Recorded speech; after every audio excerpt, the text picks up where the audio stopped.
Seguimos volando la nave invisible y es momento de que Pablo abra la escotilla de la nave. A ver quién se sube, Pablo. A ver, ¿a quién tenemos? Hoy tenemos a Jorge Altamira, precandidato a diputado nacional por la provincia de Buenos Aires, bueno, con gran trayectoria en política, con varios libros escritos, así que para mí una eminencia en todo lo que habla. Sí. Le damos la bienvenida a Martín Vane y Pablo quien le habla. ¿Cómo le va, Jorge? Hola, Jorge.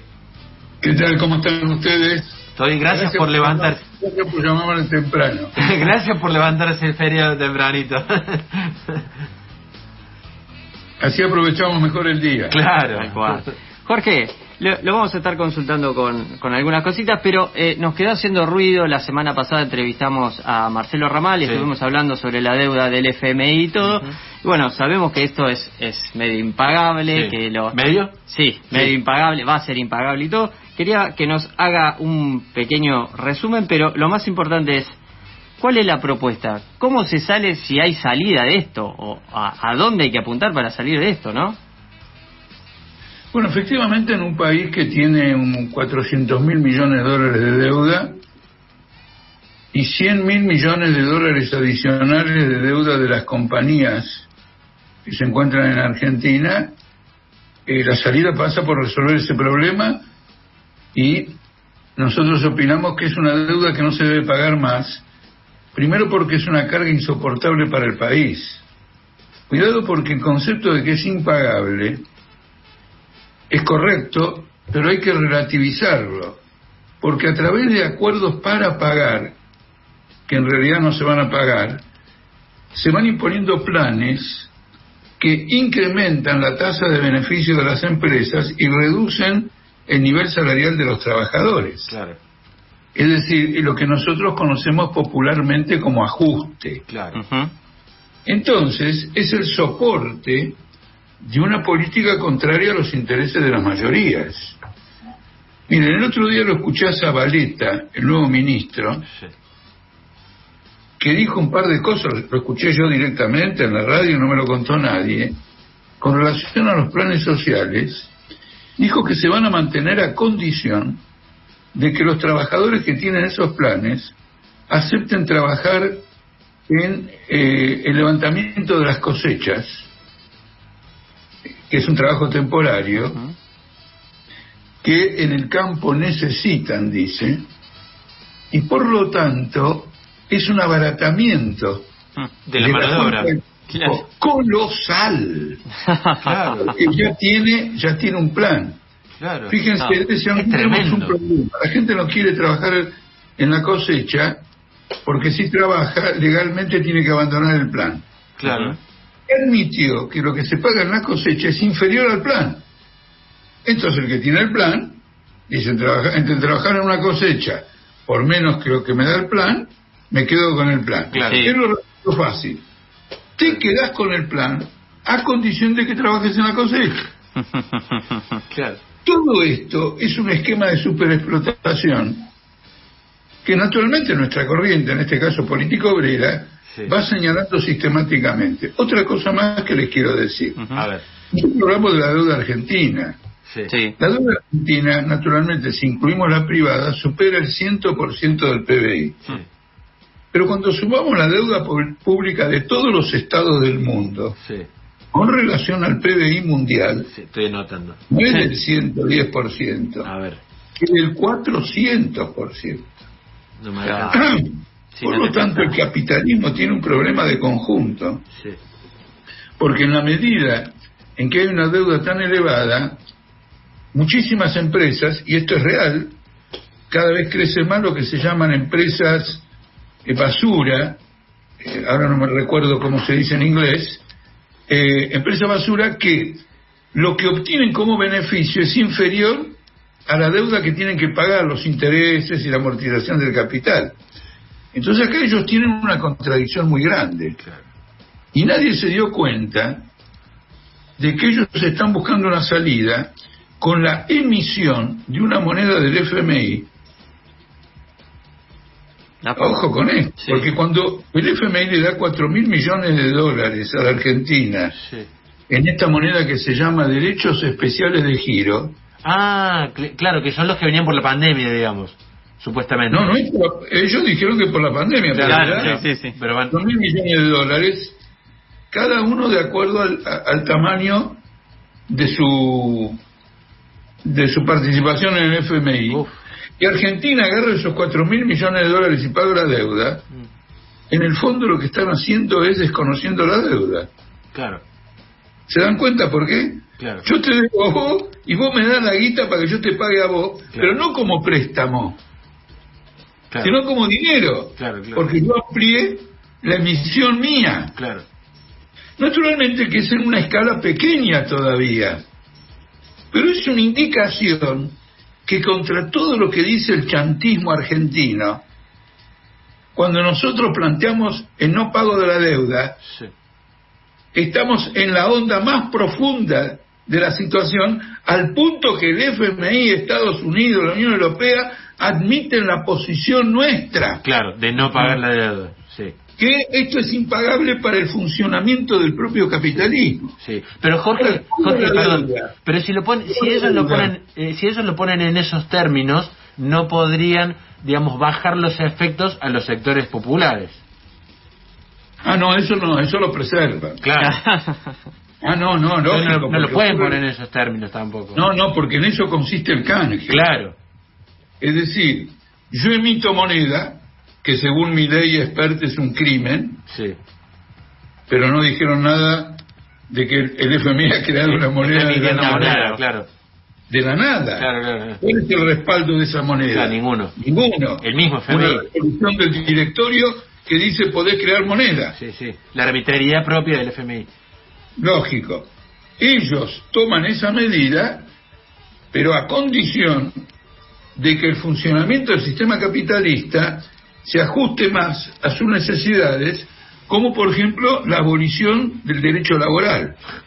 Por ejemplo, el FMI pide en el próximo acuerdo que van a firmar que se pueda despedir sin indemnización. Sí, claro, lo estuvimos hablando. Claro. El propósito es crear un sistema de rotatividad de la fuerza laboral. Claro. Es decir, que vayan cambiando constantemente, lo cual produce en el trabajador un sentimiento de extraordinaria vulnerabilidad. Claro. En cualquier momento me despiden, para evitar que en cualquier momento me despidan, si me exigen trabajar más, claro, si me exigen cobrar menos y todo lo demás, agacho la cabeza. Claro. Entonces eso no cambia. Claro. Por eso no es lo mismo que un gobierno de trabajadores declare que esta deuda es impagable, que un gobierno capitalista no diga nada de que es impagable, disimule el tema, claro, vaya tratando de ajustar de a poco. Pero la magnitud del problema es tal que con medidas homeopáticas no se va a ningún lado porque la deuda sigue creciendo. En la pandemia, la deuda mundial creció en 10 billones de dólares. Un número que no entra. Señalado por el Financial Times. Sí. Esto señalado por el Financial Times y no por Político Obrera. Claro. Que lo recoge del Financial Times. Claro. No, hay que ir a las fuentes nada más. Sí. No es muy difícil. Jorge, me gustaría preguntarte por un contrincante político, por supuesto, en este momento, que es Daniel Goyan, que tuvo que dejar su rol de ministro de Salud de la provincia de Buenos Aires para encabezar lista. ¿Alguna definición propia de él que, digamos, lo tenés enfrente en este momento? Acerca de su labor, por lo menos, durante la pandemia. No, a ver si entendí bien. ¿Tengo a Goyan enfrente? No. Claro, no te quise engañar. Entonces rápidamente me puse a mirar a ver dónde estaba. No entendí bien, repítanme. No, digo que alguna definición de tu contrincante político, que es Goyan, de uno de tus contrincantes políticos, que es Goyan ahora, que encabeza lista y que tuvo que dejar el Ministerio de Salud. ¿Qué te pareció, Goyan, como ministro en la provincia de Buenos Aires en este año tan delicado? No, en general, yo creo que no es un problema de ministros ni de epidemiólogos y todo lo demás. Esta pandemia ha sido manejada como un gran negociado capitalista. Ajá. A ver si se los puedo explicar bien. A ver. El gobierno ha tomado ciertas medidas de subsidio. Después vamos a entrar en qué medidas tomó. Pero tomó ciertas medidas de subsidio. ¿Cómo la financió? La financió endeudándose con los bancos, el Banco Central con los bancos, en las LELIQ, Sí. por las cuales paga un 40% de interés anual. Sí. De modo que la pandemia se desarrolló como un mercado, en el cual los principales beneficiarios fueron naturalmente las farmacéuticas Sí. y los bancos. Como consecuencia de esto, el nivel de acceso, bueno, esto es un costo fenomenal, porque les digo que las LELIQ están en 4.100.000.000.000 de pesos, al 40% anual, son 160.000.000.000 de pesos. Naturalmente que esto tiene un límite también. Por lo tanto, el apoyo a la población más necesitada fue extraordinariamente limitado y enseguida lo retiraron. Claro. Y por eso, al mismo tiempo, cuando comenzó el ciclo escolar este año, se jugaron a la presencialidad y provocaron esta ola, Claro. esta segunda, Esta tercera, segunda creo ola, que era la sí. segunda, Sí. que llevó a contagios diarios de 30.000 por día Sí. Claro. y muchas muertes. Claro. Con lo cual, ha sido un manejo totalmente capitalista, donde el beneficio privado, la presión de las patronales de la educación privada y de otros grupos económicos prevalecieron sobre la necesidad de la atención pública. Obvio. Esto es incuestionable. Claro. Y esto Claro. ocurre en casi todos los países del mundo. Claro. Ahora, la pandemia ha puesto de manifiesto que el sistema capitalista es incompatible con la salud y la vida, Sí. porque en los últimos años se ha privatizado el sistema de salud pública. Ujú. El fenómeno de la vivienda se ha convertido cada vez más en un negocio inmobiliario en gran escala. Sí. Sí.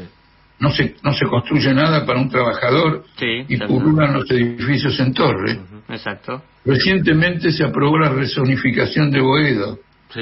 con el pretexto De la cancha. de la cancha de San Ah. Lorenzo. Pero la rezonificación le da al grupo Tinelli Lamens la posibilidad de construcción de torres, Claro. polo gastronómico, etcétera, y curiosamente esto fue votado por la izquierda, Claro. por el Frente de Izquierda, que sacrificó la crítica a este negocio inmobiliario porque tenía que identificarse con el sentimiento Con de el la futbolero. camiseta de... Claro, con el fútbol. Claro. Está claro, lo cual de paso le introdujo un tema polémico Oh. Sí. en el curso de esta campaña electoral, Una bomba. pero que tiene una entidad tan grande que no me puedo privar de señalarlo. No, no, está bien. Tiene una entidad extraordinaria. Bueno, vamos a la vivienda, vamos a la salud. Sí. En cualquier terreno que sea, Sí. la vulnerabilidad Sí. de la inmensa mayoría de los pueblos Sí.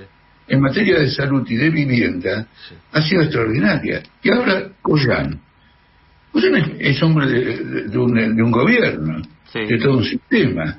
Sí. Los trabajadores de salud de Capital, Buenos Aires, del país, fueron una huelga Sí. por salarios, Sí. por largas jornadas. Es decir, tener una huelga del personal de salud en una pandemia Es terrible. es un indicador de contradicciones violentas. Ujú. Es decir, que quieren ganar plata a costa del tipo que en una UTI, ¿no es cierto?, está sufriendo una presión descomunal por salvar Por 2 mangos, vidas. por 2 mangos además. Sí, hasta Bueno, vacaciones, no le han sí, dado vacaciones, nada, han nada, estado terriblemente, sí. Sí, no han podido rotar Entonces, tampoco. tiene- Exacto. Está en mi juicio lapidario, más allá de otro aspecto importante que ha sido la enorme rivalidad entre los monopolios farmacéuticos, que ha obstaculizado la entrega de vacunas, manifiestamente, porque buscaban hacer contratos con todo el mundo, Ujú. a sabiendas de que no tenían condiciones de producir, Sí, para que ese contrato no fuera firmado con un rival. Claro. Claro. Claro. Y como consecuencia, después nos hemos quedado sin vacunas. Esos contratos no se cumplieron y no se los llevó a la justicia. Ahora, les cuento rapidito lo siguiente. El Financial Times del fin de semana anterior Sí. le hace una entrevista al capo máximo de Pfizer, Sí. Ujú. ¿no es cierto? Sí. Y ahí me entero, es impresionante, que Pfizer intentó comprar AstraZeneca Ajá. para desmantelarla y sacar del mercado a un poderoso grupo farmacéutico, especialmente también en vacunas, lo cual es un negocio para Pfizer, pero los chicos, los viejos, los de mediana edad, la gente que tiene este problema con que todos tenemos con el coronavirus, eso es mortal. Y tiene la vacuna más cara. Mira. Tiene la vacuna más cara porque rechazaron un subsidio de $2.000 millones del gobierno de Estados Unidos para tener las manos libres en materia de precios. Ahí va. Entonces, como ustedes ven, el problema de la pandemia es un vasto problema mundial.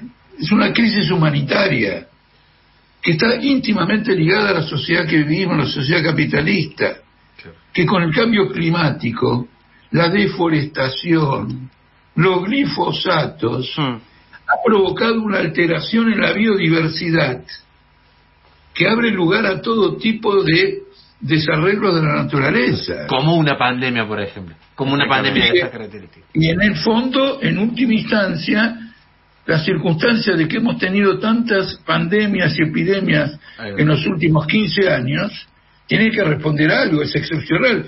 No es que tenemos esta pandemia, acuérdense del ébola, ¿cierto? Del HIV, de la cosa loca, ¿cómo era? Bueno, no me acuerdo. La vaca loca. Claro. La gripe. Esto es un fenómeno absolutamente extraordinario, ¿no es cierto? Sí. Jorge, tenemos que ir cerrando, pero impecable, muchísimas gracias. Justo metiste todos los temas delicados en un ratito, impecable lo tuyo.